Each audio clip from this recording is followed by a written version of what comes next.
Galera, o capítulo 210 de One Punch Man revelou que o Blast foi enganado a vida toda, e o seu melhor amigo e a sua esposa só queriam saber da origem dos seus poderes, que olha só, vieram de tecnologia avançada. Além disso, tivemos o drama do Saitama, revelando que não tinha serventia para as poderosas espadas do Void na casa dele. Quer saber tudo o que aconteceu nesse capítulo? Então vamos nessa.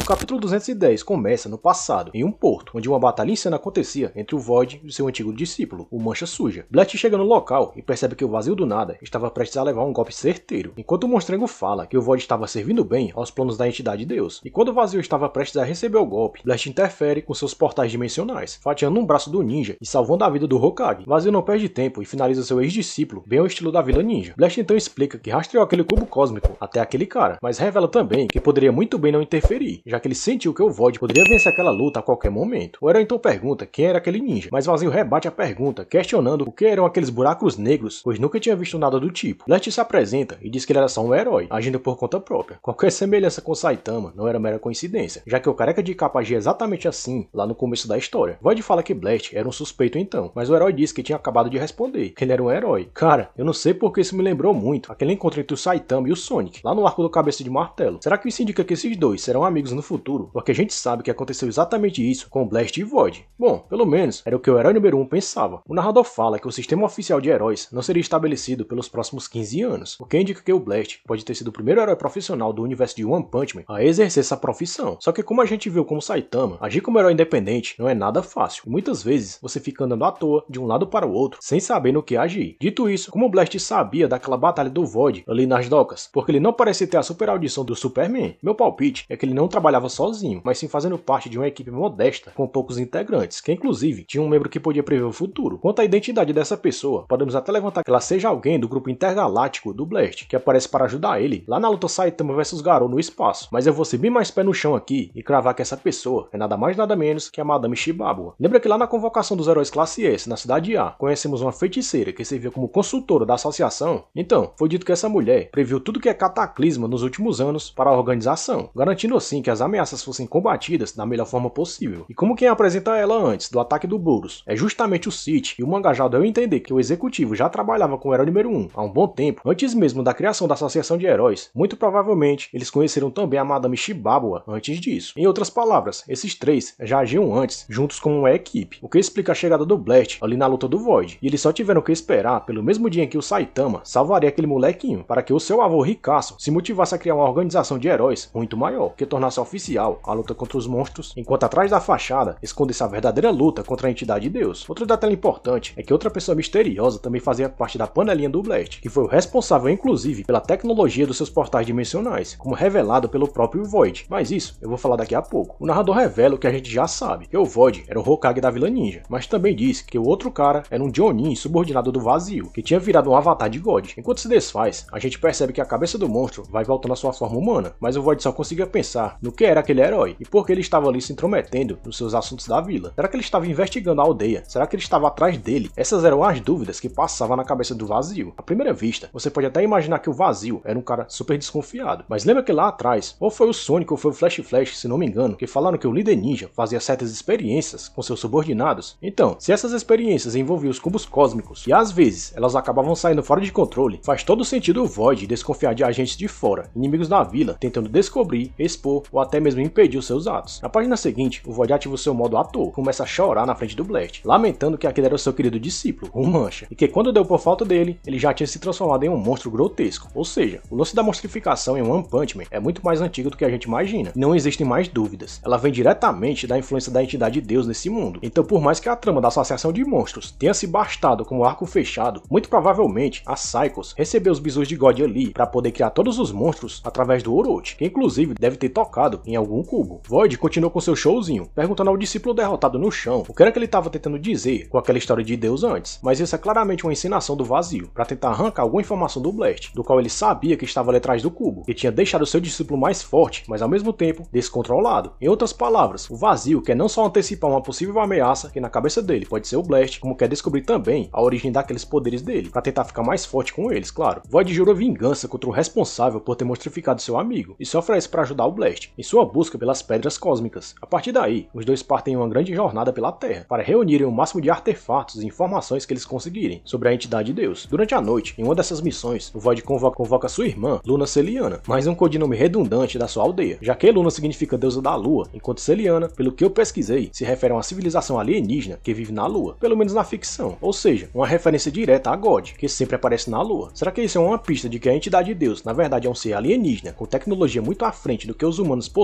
Bem interessante essa parte. Luna pergunta qual era o motivo da convocação de seu irmão mais velho, e ele explica que a próxima missão da mulher seria se infiltrar na vida de Blast, descobrir suas fraquezas e a origem de seus poderes, que olha só, vinham da tecnologia. Por isso o Vazio queria saber quem era o cientista que estava por trás do herói e que auxiliava ele na Fundação Agony, um pequeno grupo financiado pelo multimilionário Agony, o mesmo cara que no futuro criaria a Associação de Heróis. O mais incrível disso é o tanto de informações que o Void já reuniu aqui, tendo passado pouco tempo só com o Blast, e ele faz questão de repassar tudo para sua irmã, para que ela comece sua missão daí. Mas de longe, o ponto mais interessante dessas informações é o fato de que os poderes do Blast vêm da tecnologia, o que reforça o que eu já falei, que os poderes da entidade de Deus também podem vir da tecnologia avançada, o que seria uma baita reviravolta. Já sobre o cientista por trás dos poderes do Blast, eu vi muita gente dizendo que se tratava do Dr. Balfoy, mas sinceramente, isso pra mim não faz o menor sentido, pelo simples fato de que a tecnologia de portais dimensionais do Blast é muito mais avançada que qualquer coisa que já vimos na Terra. Se falar que se o Dr. Balfoy tivesse mesmo essa tecnologia, ele iria usar no seu próprio traje, do Metal Knight, e não patrocinando outros heróis por motivos altruístas. O objetivo do Void era descobrir a tecnologia por trás do Blast, para replicar ela na vila, e se fosse possível, trazer o herói número 1 também para o seu lado. E assim que a Luna desse cabo dos elos fracos da corrente, ele saberia que a sua missão tinha sido completada. Depois disso, a Luna adota o nome de Maya e vai fundo na missão, chegando a casar com o Blast e até a dar luz a um filho dele, o Blue. Caso você tenha dúvidas que em algum momento essa mulher tenha se apaixonado pelo herói e tenha abandonado sua missão, a resposta é não. E esse quadro com ela sorrindo e olhando para o Void, enquanto ele bate palmas na festa de casamento deles, deixa claro isso. Void admite que mesmo depois de alguns anos, ele não conseguia saber se o Blast tinha descoberto sobre a missão secreta de Luna ou não, pois não conseguia decifrar o seu rosto. Na cabeça dele, o herói era ingênuo demais, e a sua felicidade era genuína, ou então, ele era um ser muito mais repugnante do que ele, por fingir tão bem. E pra piorar, as informações que ele recebiam tinham cessado, já que a Luna tinha acabado se tornando vítima de um dos avatares de Deus. Ou seja, é exatamente como eu falei nesse vídeo aqui. O Blast correu tanto atrás da entidade de Deus que ela revidou, mandando um de seus lacaios para acabar com a família do herói. Ou pior, algum experimento do próprio Void pode ter saído do controle, e a sua irmã pode ter se tornado uma vítima por culpa dele. No enterro da irmã, Vazio percebe o quanto aquela missão tinha durado, porque ele chega até mesmo a confundir o nome dela, esquecendo que ela se chamava Luna. E falando em enterro, lembra que eu falei lá no início que a Madame Shibabawa fazia parte da Fundação Agony e estava trabalhando junto com o Blast e o Cid? Pois é, se liga só nessa mulher que aparece perto do herói e do executivo na despedida da Luna. Pra mim, essa aí é a feiticeira em pessoa, uns 10 anos mais nova. O engraçado é que lá atrás já vimos o Flash, que passou anos morando na Vila Ninja, falar que não existia por lá ninjas mulheres. Sei lá, talvez porque o líder considerava isso uma fraqueza, só que aqui vemos não só que isso era uma mentira, como uma das ninjas mulheres de alto nível da aldeia era logo a irmã do Void. Vazio lamenta que aquilo tinha acontecido com sua irmã, ainda mais sabendo que a sua investigação estava prestes a dar frutos, e ela finalmente descobriria sobre a identidade do cientista por trás do herói. Mas meu amigo, se ela casou com um homem, teve filho com ele, e mesmo assim não descobriu nada sobre o seu trabalho, só existem 3 possibilidades. Ou o Blast sabia de tudo e não queria revelar nada sobre o seu trunfo para o Void, e mesmo assim casou com a Maya porque se apaixonou por ela, ou ele apenas não quis envolver sua mulher nos problemas do trabalho. Ou o pior dos casos para o Void, Luna revelou tudo para o Blast e fingiu continuar espionando o herói enquanto mantinha o irmão no escuro, dando informações limitadas a ele, trabalhando assim como uma espécie de agente dupla. Só não quero imaginar que a Maya realmente tenha enganado o Blast do começo ao fim, porque aí vai ser pedrada na cabeça dele. Void acha que seu amigo é tão difícil de ler que ele pensa até mesmo na possibilidade do Blast ter deixado aquela tragédia acontecer com a Maya, só para que ele pudesse se livrar da espiã na sua vida. Mas se até o Vazio pensou nisso no passado, não é surpresa que o Blue pense o mesmo do pai no presente. Inclusive é isso que pode ter motivado o herói de cabelo azul a entrar na Neo Heroes, como eu explico nesse vídeo aqui. Só que se o Blast estava fingindo, o maluco é um ator muito melhor do que o Vazio, porque a expressão de raiva e tristeza no rosto dele são claras, o que também acaba sendo um ponto positivo para o Murata, que consegue passar isso pra gente com uma imagem apenas. Mas mesmo que pague de durão, o Void parece claramente abalado com o falecimento da irmã, e o fato toma sua mente por dias, inclusive enquanto eles fazem uma missão de reconhecimento em uma estrutura antiga, que muito provavelmente se tornaria o covil da associação de monstros no futuro, já que vemos algo parecido no subterrâneo, quando a Tatsumaki começa a implodir o lugar. Blast pergunta se estava tudo bem com o ninja, mas Void rebate a pergunta, afirmando que era o herói que deveria estar abatido depois do que aconteceu. Só que de repente, uma estátua atrás deles se quebra em cima de Void, revelando que tinha uma pedra cósmica bem dentro dela, que acaba tocando no braço do ninja, mesmo com o Blast tentando tirar ele com um portal. Depois disso, uma luz forte dispara e Void é levado de volta à Vila Ninja, onde reencontra Maya e aquele Jounin que ele tinha derrotado no começo do capítulo. Vazio pergunta como eles eles estavam vivos. E Maya responde que eles tinham começado uma missão muito mais importante ali na vila, dando a entender que ele deveria se juntar a eles. E o resto a gente já sabe. Deve ter sido assim que a entidade de Deus corrompeu o Void. Quanto à identidade desse mancha suja, de quem o vazio parece ter grande confiança, eu tenho uma teoria bem bacana sobre ele. Mas isso eu vou trazer no próximo vídeo do canal. O capítulo termina com Saitama, ainda na floresta, segurando aquelas duas espadas do vazio, junto da Manako, e revelando que precisava de tesouros maiores para cortar as caixas de compras que ele fazia na internet. Mas aquilo ali já era demais, porque ele não tinha onde guardar aqueles abridores de caixas no seu apartamento. O que reforça o que eu falei na análise passada, que ele vai dar essas espadas para o Flash